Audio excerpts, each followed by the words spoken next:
On today's Minute of the Apes, let's get through this minute so we can talk about Star Wars, the Galaxy of Heroes. Come on, let's be honest.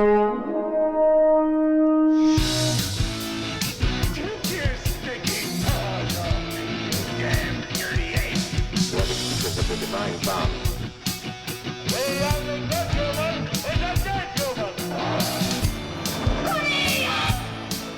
There is fire, there is smoke.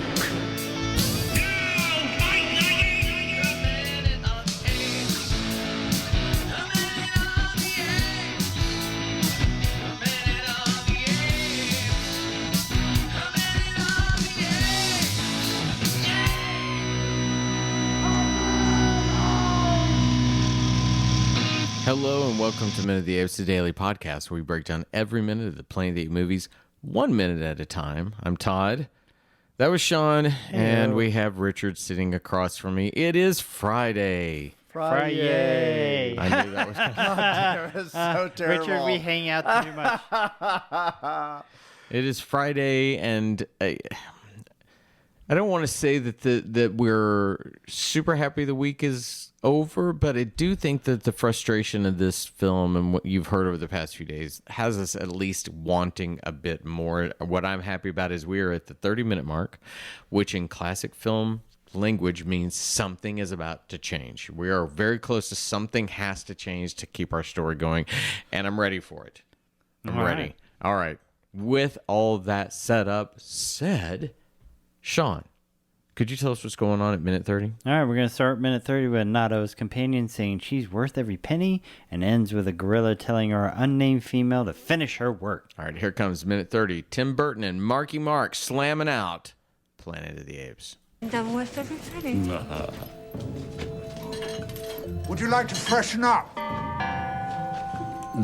We're fine.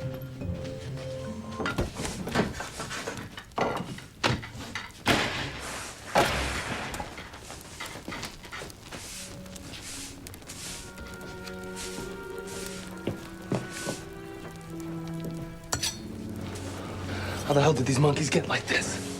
What other way would they be? They'd be begging me for a treat right now. What tribe are you from? U.S. Air Force, I'm going back to it.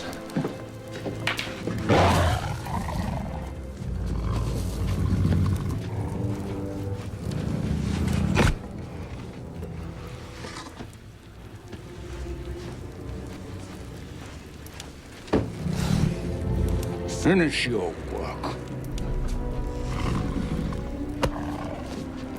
As minute 30, we have Oberon's worth of apes and humans, 2 displaced pods worth of humans and apes, wild humans, and Ape City. USA! USA! Okay. What tribe you going back to? United States fucking Air Force? Yeah!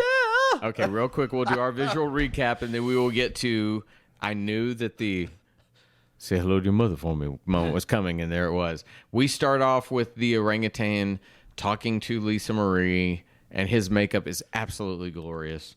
We go into a scene where they walk into a dinner table, a little bit of banter back and forth. As we go to the kitchen, and Leo doesn't just toss some logs on the fire. He fucks those logs. He basically sends them fucking flying. He eats them. He then runs up the steps to see if all the monkeys are gone, takes himself a knife, talks to Estella, which we get her talking back. We can get to that.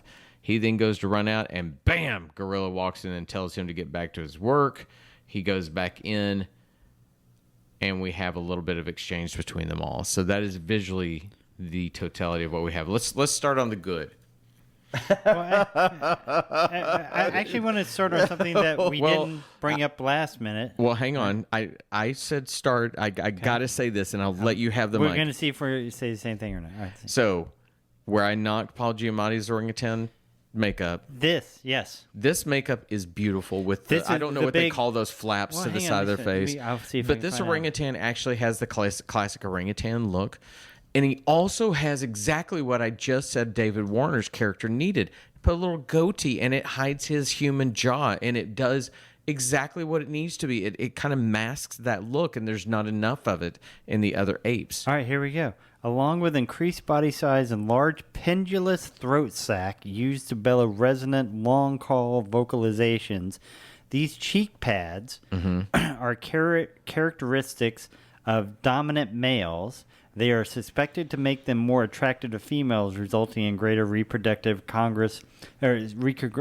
greater reproductive success compared to non-cheeked rivals. So maybe they're saying because he's a senator, Senator MotA, with his big old face cheek, maybe his cheek pads, and Limbo doesn't have any. That's why he's down there working with the slaves. Okay, great. That is great, and that's fine. I like these.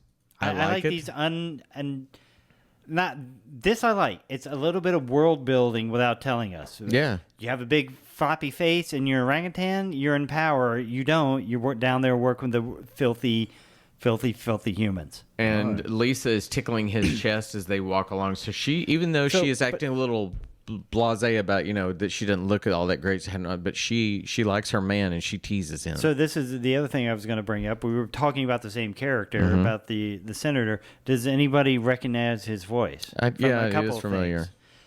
Two things you should recognize him from. He was in Beetlejuice. Okay. He was the big kind of is that large him? guy there. Okay. And he was in Nightmare Before Christmas. He's the two-faced mayor of the town that goes around. He is. So he leveled up from a mayor to a senator. All right, let's listen to his voice again. Hang on. Double with every Friday. Oh, that's all we got was a nah ha Would ha. you like to freshen up? Here. We're fine. Oh, that we're fine. Yeah. Sounds exactly it sounds like the mayor. There you go. Yeah. Yeah, so he's the mayor. Yeah. So he just leveled up. Well, these are the nice touches that make you think there's good work here. But what comes next? As we follow David Warner out of the room, we go into the kitchen. Well, hang on. Before we go in the kitchen, I just had one little note. Would you like to freshen up? So, Richard, I have a question for you. So it's not a long travel for you to get from your house to my house. But if you were to walk into my house and I'd say, "Oh, Richard, would you like to freshen up?" What am I saying to you? You smell bad? Yeah. You stink? What's wrong with you? I can't smell, but I'm telling you that Yeah. you are either dirty or something like that. So It is a weird thing when someone comes into your house. Would you now, if they're a guest, welcome if to- they've been traveling long, and now, would you like to I can freshen up understand before if, dinner? If you flew in from New York or something like that, I'd say, all right, yeah, well, you want to freshen up? Do you need to use the bathroom or something like that? But I don't know how long this guy's been traveling. I'm assuming they're living in this ape city, which can't be too big. But I don't. Well, no, we saw a big outside shot when Davidson got kicked in the face and everything. Ape City's kind of big, but I don't know if it's freshen up big. I don't know if people travel, hanging by vine, or if they are in a By vine. cart. It is a very unnecessary 2 lines. Would you like to freshen up? Freshen up. We're fine. Why was that even needed? Yeah. If What anything, other he greetings- wants to leave the room, just say, "Will you excuse me a moment?" What are the niceties could they have said that would have actually been more beneficial? Did you two to want to this fuck? moment? No, not right now. No, but let me just say this. That's not even in the script. Oh, okay. That whole she spends a fortune grooming herself, and I'm worth every penny. That's in the script. The little "would you like to freshen up?" No, we're fine. Is not in the script. I just, Richard, if I just want you come over someday and I'm going to look at you and say, "Would you like to freshen up?" You go, "Yeah, I'm going to take a shower real quick. I'll be back." Do you want me to tell you what is in the script? Because Yes, please do. Tell us. We Tell talked us. about this in the last minute. Inside, she strokes her old husband quickly and runs ahead of him inside. Wait, it says old husband? All right. Find Ari with Lita in elegant embroidered robes. Lita, Thade is powerful and aggressive. What else could you want in a male? Ari, someone I can respect who respects me. Lita, don't play so hard to get. Say yes to him and you'll be invited to every exclusive party in the city. Ari, how many silly parties can you go to? Lita, how many are there? And then everybody's asked a seat as a bell rings.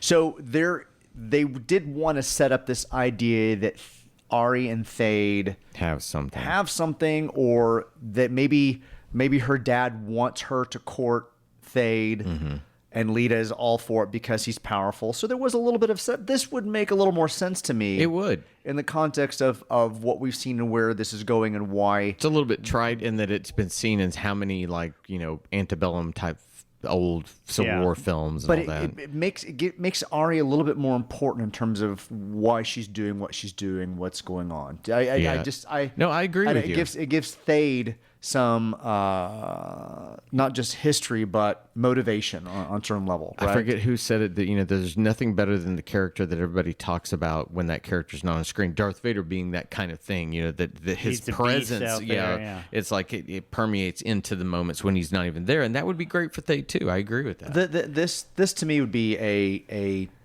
scene that didn't need to be cut. I would have left this in there. I would have moved on with the pleasantries, have Nando's wife run inside and brush past Ari and Lita as they're having their conversation. But instead, we have that weird exchange about cleaning yourself up, going and leaving the room, and we go to the kitchen where Leo is tossing logs on the fire. I would take the freshen up thing if on top of why am I blanking on her name? Helen Bonham Carter's name. Ari grooming Davidson. If we had seen especially subordinates grooming superiors, if we had just seen every now and then somebody coming up picking a tick off somebody else coming, you have a little support, and then get away, so that we see agreement, so that then we have instead of freshen up, hey, can I freshen you up, or can I have my you up might have been interesting. Can I have one of my servants freshen you up or something like that? Yeah.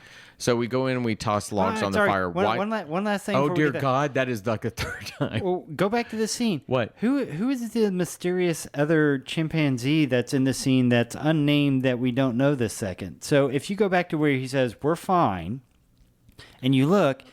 I think you can have party guests without introducing every okay, party but guest. you would think that we would have already said who this person is. He would have introduced him to Nando Nado that's in there. But anyway, sorry. So we have one of the what is it called when it jumps from one scene to another scene without any type of transition at all? Jump cut. Jump cut. Yeah. Mm-hmm. So we have this moment where Ari's father is responding to a doorbell rings and runs to the left.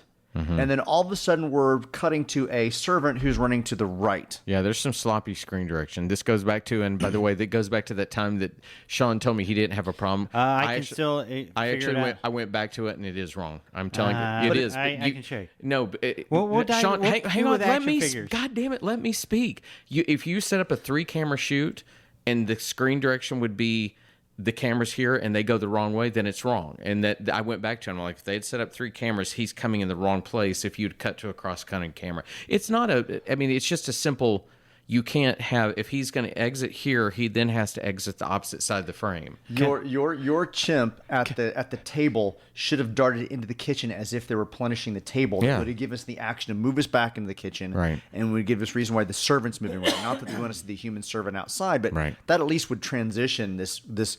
Oh my gosh! I'm running to the door. We're now trying to get everything dressed for the table. Right. Otherwise, we have the 2 servants that are rushing away long enough for Marky Mark to know in his new role to put fire on the log and to grab a knife. Right. Yeah, so this goes back to, again, what I've been questioning this whole time. We're going to find out here in a second. Humans obviously know how to talk, but how intelligent are they? Did the gorilla that had them down there say, "All right, you're gonna stoke the fire, you're gonna do this, all this"? Obviously, humans are smart enough to know to grab trays of stuff and run upstairs with it and cook and all stuff.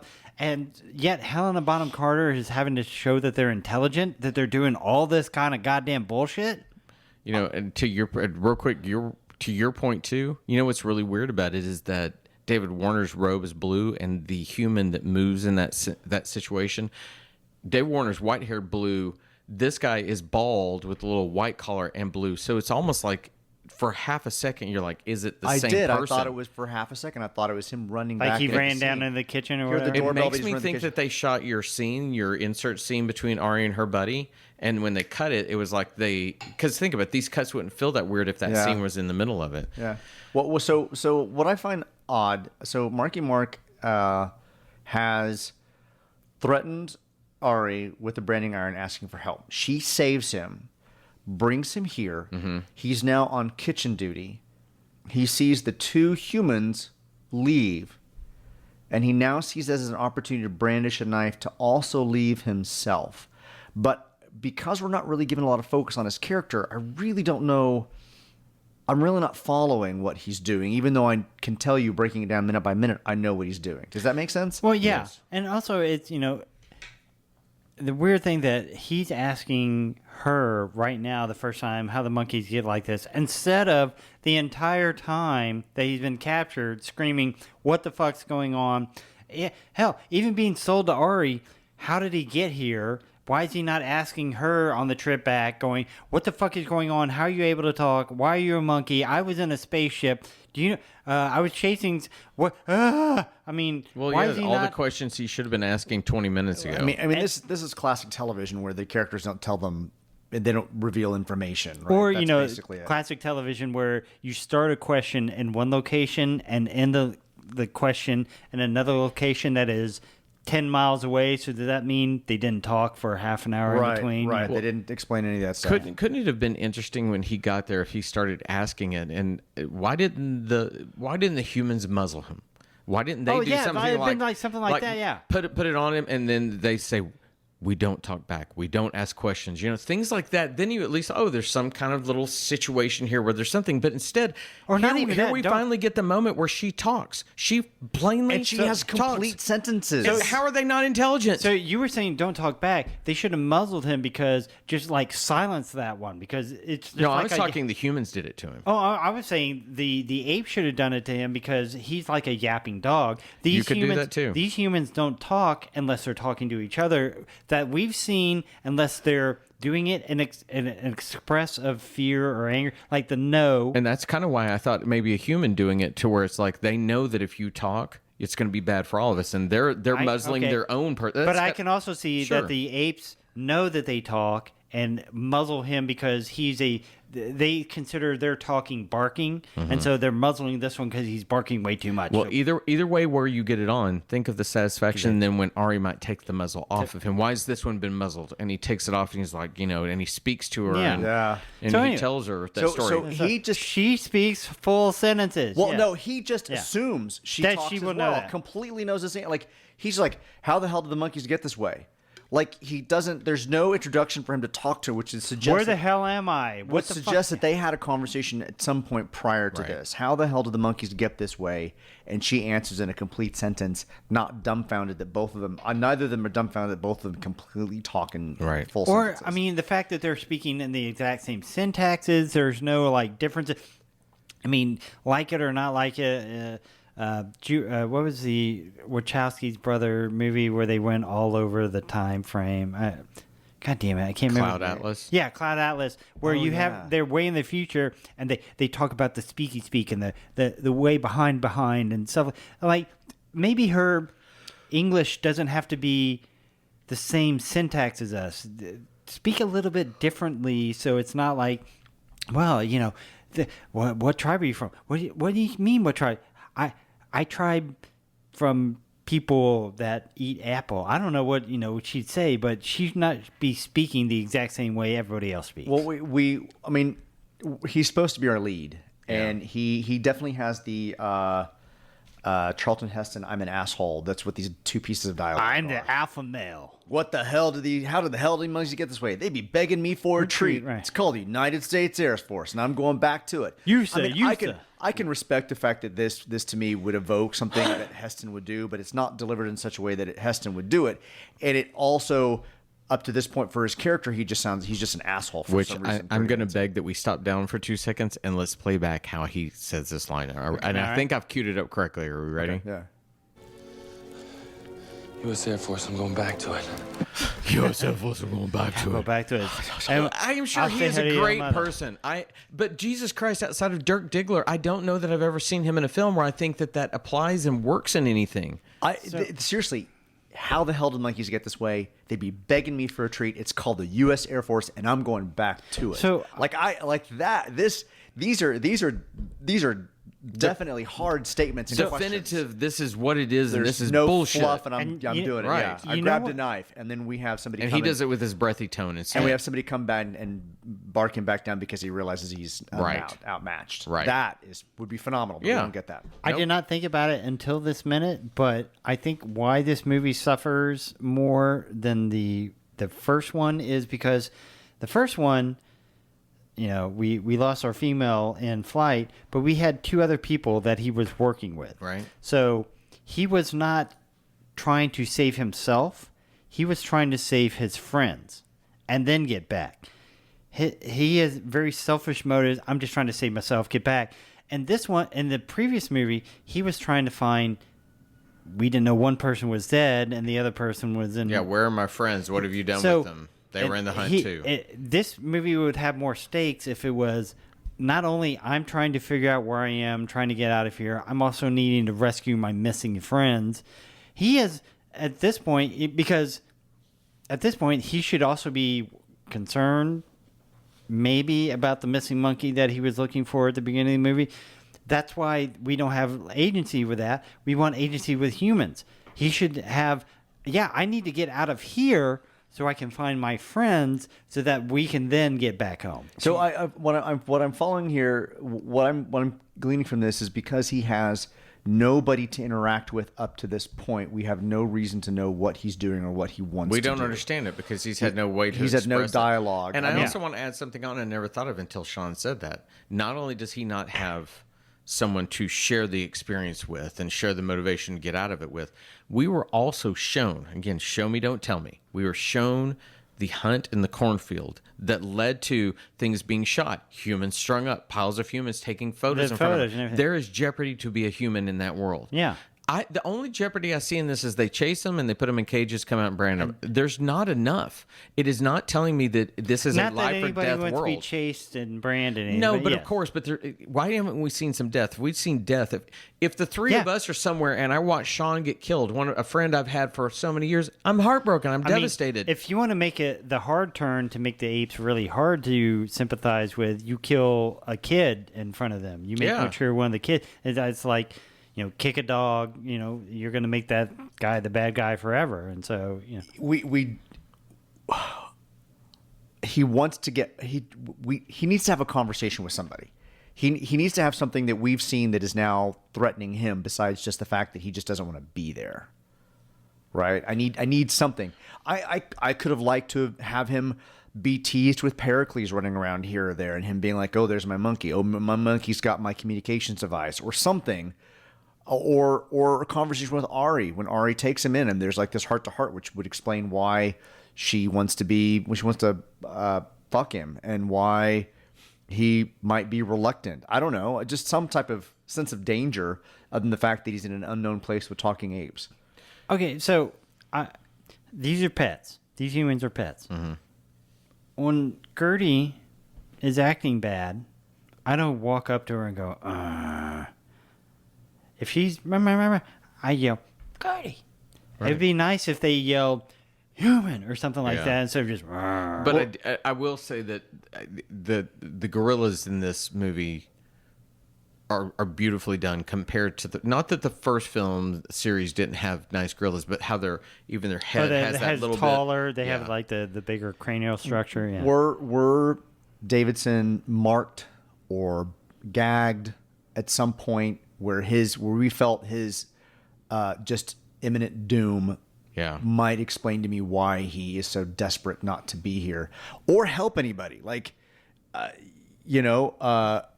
I'm going back, it's called the USA Air Force. I'm going back to it. He's not even caring about her. Like, I just want to go back home. I don't want to rescue. I don't want to help anybody. No motivation to help her. I'm getting back home. That's why we need other humans in here. I need to get my friends. This is very selfish. It's just like, fuck you guys, I'm out. Well, he's got a destroyed spaceship. Where's he fucking going? That's the other note I had in here. You're going back to the Air Force. He has a flare Your gun. Pod sank. Well, he has a what are you flare doing? gun he's going to shoot into space. Yeah. Wouldn't you try and find more out about where you are in the society? Well, yes. Wouldn't you be really asking every goddamn question you can? Why do they try to make Marky Mark into a Charlton Heston type actor when he is not that? I think anybody can look at this and say these are very different people in their approach. Why didn't they try to make him more ironic? Like, man, you guys all seem really nice. I got to go. I would have enjoyed that. I got to figure this shit out. Yeah, I am not hanging around. Monkey's got to go. When I get home, I will send somebody back for you. Yeah, I mean, it's just like why did we have it? It's like they want to avoid the beats of the first film and try to make their own, but they aren't changing the character type. They want to have an astronaut. Even though he's not an astronaut, he's a scientist. Well, technically, he's like a pilot teacher. I don't know what he is. Yeah. Again, there's another thing. I don't know what he is. At least when Taylor pontificated in the spaceship with his cigar, I understood he was the captain of the mission. They were going out to colonize and these kind of things, and they brought along a woman so they could procreate. I at least understood the facets of their journey. I don't understand why he had a monkey that was set in a pod that had levers that vanished and showed up again and again, and then he went off to catch him, and he ended up on a planet with monkeys, and he's suddenly a cavalier. I'm in the U.S. Air Force. Well, Dana has now established that there are tribes of humans, and clearly Yes, there are what tribe wild. are you from? Clearly That is there- good. We clearly do there- need Which means info. there's more than Clearly, one. there yeah. are wild tribes of humans, right? That's the thing I walk away from this. There are tribes of humans that are not related to the humans that are the servants right now in the houses that are being taken care of, or they get There's two classes of humans that are now divided into tribes. So Apparently, again, can all speak good English. I'm putting it back into dog terms. There are packs of dogs out there. So yeah. And so the Thade and whoever else are hunting them because they're Are they using resources? They just don't like them. Who knows? I don't know. I have only I think seen a quarter of this movie at this point. Again, going back to the first film, it took no time to understand. They were hunting them, and first it seems like a hunt, but then we find out about them being worried that they're eating some of their foods and things like that. Yeah. They're moving on a crop. At least it was.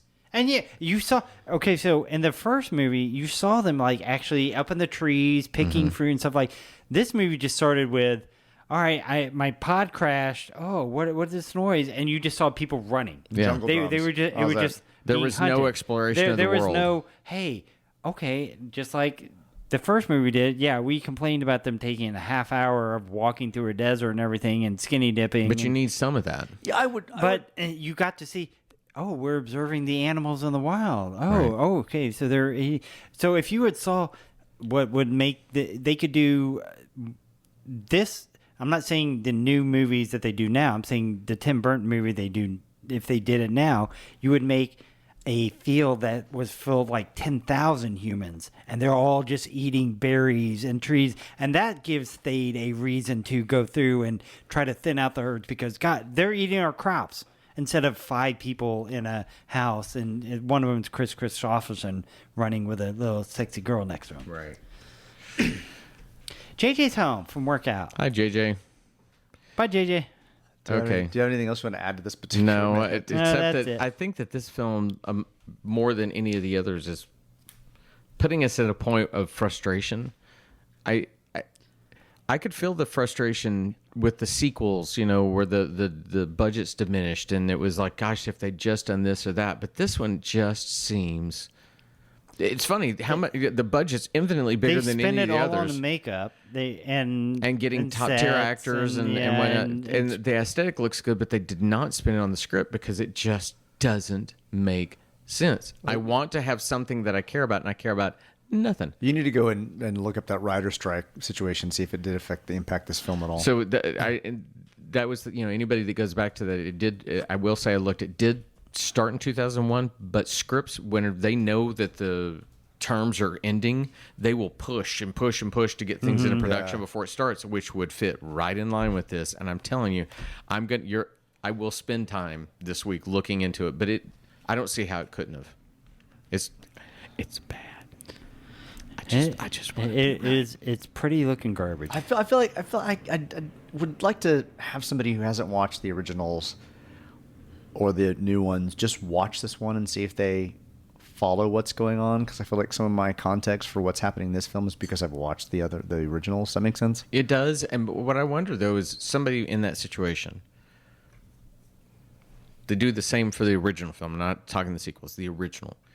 That film has a lot of shocking elements to it, no matter how dated it may feel. Would you have that shock feel? No, I feel like this is just like an adventure movie. Oh, it's Yeah, a quick like, little adventure movie. Oh, I'm look, done. they got monkeys. Yeah, kind of so far. I don't feel any of that shocking on. I think to Sean's point, if we'd had a little bit of the world exploration, if I'd done a little bit where I kind of understood what was going on, there's contextual elements, there's threat, there's something. I mean, if you're there's gonna shit. If I you're gonna don't- make humans a pests, make them like a vermin. Make hundreds right. of thousands of them that you're wiping. I out. don't care that Ari likes humans. I don't know why I should They care hate about these humans, humans. or I why? don't really care about this. They're not doing a good job drawing a parallel between slavery and racism in this film at this particular point. I don't care about. It's like, okay, cool. I'm in a different world. It's a very lazy commentary film. Yeah, it's sad. It's not a commentary film. They want to be. It's a tentpole blockbuster.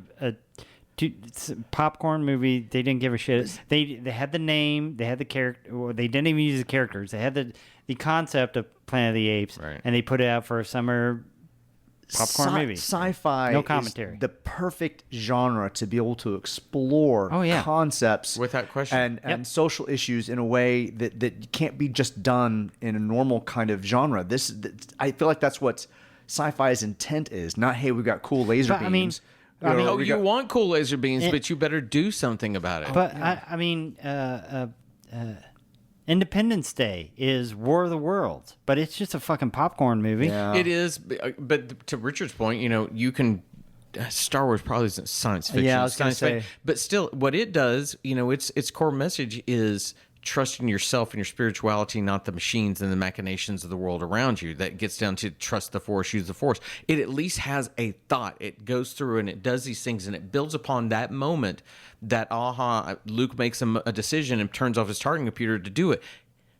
There's nothing here that's building towards an moment for Davidson. Well, nothing. Now, the only thing I would say we're only a quarter of the way through the movie. Now, a quarter of the way through Star Wars, you knew that he was a little boy that wanted to get away. You knew that there was a force bigger than him in the world. You knew there was an empire closing down.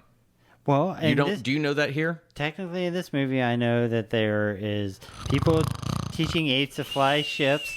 And that there's a planet with apes on it. We knew in Star Wars it was a fascist regime. There's parallels to political context. I mean, it may not be that grand of a political context in terms of overall, but it does have bigger points than what we've seen so far. And this is like the Independence Day, War of the Worlds 2. I think that's exactly it. We're I'm right not defending this movie. I know you're not. Please do not take any of these things out of context. It is just that.